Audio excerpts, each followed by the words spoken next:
something that I think is really important. So if you're unhoused and you're looking for shelters and stuff, steer clear of Union Gospel Mission. There's a lot of shit wrong with them. I have a lot of knowledge about the shelters. I've actually, I've been told by a couple of shelters I've had to sign agreements stating that I will not expose them until I am not involved with their services anymore. Family Promise of Spokane, I was taking pictures of their vents and their microwave, and I was talking to the staff about how things weren't sanitary and how I saw staff going through personal belongings and lockers and how they were taking all the donation food meant for the homeless. And I started posting about it on Facebook, and I got in trouble. Yeah. Anyway, UGM. First of all, you'll be required to go to chapel at least 3 to 4 days a week. Mandatory. You also have to do a chore. It's a working shelter, so your chores come before anything else. Doctor's appointments, unless you have an actual job, it doesn't matter. If you have a job interview, still don't matter. You got to get your chores done. If you have a designated work spot, you have to work that shift before you do anything else. Another fucked up thing about UGM. If you're on any kind of medication that may trigger a drug test, anything. If you are prescribed any kind of medication that can trigger a drug test, anything that has amphetamines, anything that has opiates, anything that has benzos, anything that can trigger the drug test at all, anything that can give a positive reading and look like another drug is not allowed at all. Even with a doctor's note, even with a prescription. I've brought staff aside and talked to them and asked them, been like, well, what if people need these things? What if they need them to be able to work and to do the chores? What if they need them to exist? They said, you want to know what UGM's response was? You want to know what their response was? Well, by choosing to stay here, you're choosing to give up those things. We all have to make hard choices, and it's just temporary. And if you're not able to do that, then this shelter isn't for you. And so if you're somebody who has that kind of medical issues or needs shit, you can't stay at UGM. What happens if you're in a city where camping is illegal and being homeless is illegal and that shelter is the only shelter available? Oh, the police give you a citation when you tell them you can't go to the shelter because of medical issues.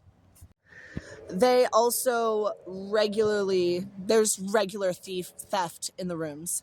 And the only people that can steal from the rooms, especially the personal family mom rooms, are the workers, the people who do chores in the room. And they have accountability partners to prevent theft. But it still happens when it's only the workers on site.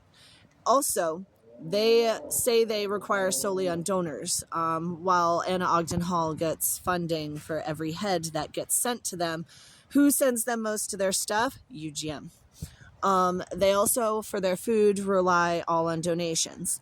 They have had multiple small claims issues where people have gotten food poisoning because UGM will get their food donations, give their workers the good food that is not expired, and then take the rainbow spicy meat, the shiny rainbow stuff, cook the fuck out of it, salt the fuck out of it, and then feed it to the homeless.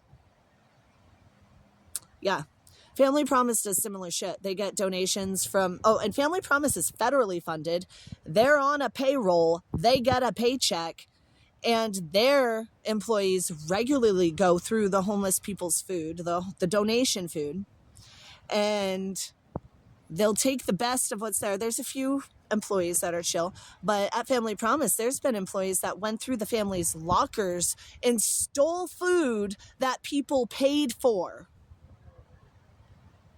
Like, do we realize what's going on in the homeless shelters, guys? Like, between the drugs from the people living there and the drugs and the staff, at Family Promise, there was a staff member that did fentanyl. We could smell it every time they came in.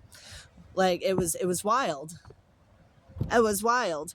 At Family Promise, there's people that did meth in the bathrooms, and sometimes they'd stay up late sitting in the pillow room doing meth. But I got kicked out for holding my dab pen in my hand while going through my purse. While other people, their meth pipe and meth falls out on the ground and they don't get talked to. It's wild, the shelter system. It's wild. And if you're one of the kind of people who speaks up and is like, this isn't okay, they treat you like you're an asshole. Oh, and also the nickname by everybody at UGM, all the women who live there call it the concentration camp. Everybody calls it Auschwitz. And because I'm Hebrew, I was very openly Hebrew and Jewish back then, observantly Jewish. I am Jewish, but I'm not observant like that anymore. But they one time said, it's fucking Auschwitz here. And then they looked at me and they're like, I'm sorry. And I'm like, no, dude, it fucking is. It is. Coming from the Hebrew, this place sucks. It sucks.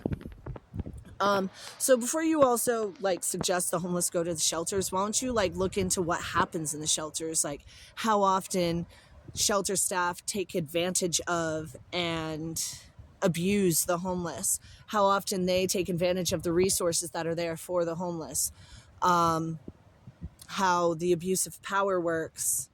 Because, the officer gave me a citation for camping.